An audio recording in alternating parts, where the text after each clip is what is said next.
અને તમે એમ પણ કીધું છે કે 2027 સુધીમાં જો આ 3 માંગ પૂરી ન થાય તો જોયા જેવો ઇતિહાસમાં ક્યારેય નહીં થયું હોય એવું થશે. શું થશે?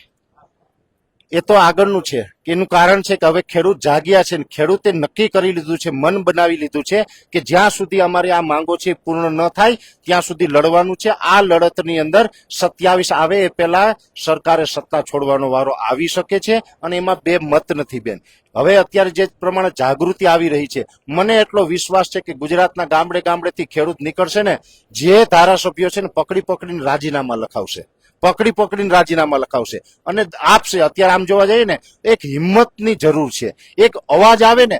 અત્યારે સત્તામાં જે 162 ધારાસભ્ય છે બેન, એ લોકોને ત્યાં રહેવું એક મિનિટ માટે પસંદ નથી, ન છૂટકે છે. જો એને કોઈક હિંમત આપે ને કે હવે તમારે આ કરવાની જરૂર છે, એ કરવા માટે તૈયાર છે, કેમ કે એ પણ કંટાળી ગયા છે. ત્યાં જે રીતે બકરાને જે ઓલા ડબ્બામાં પૂરવામાં આવ્યા હોય ને એવા પૂરવામાં આવે છે. જે સર્કસનો જે ઓલો લીડર હોય, જે સુયા મારીને પોતાની મરજી પ્રમાણે કરાવે ને, એવું કામ અત્યારે ત્યાં વિધાનસભાની અંદર આ નેતાઓને ડબ્બામાં પૂરીને જેમ સુયા મારે ને એમ સુયા મારીને આ લોકો એની મનમાની કરાવે છે.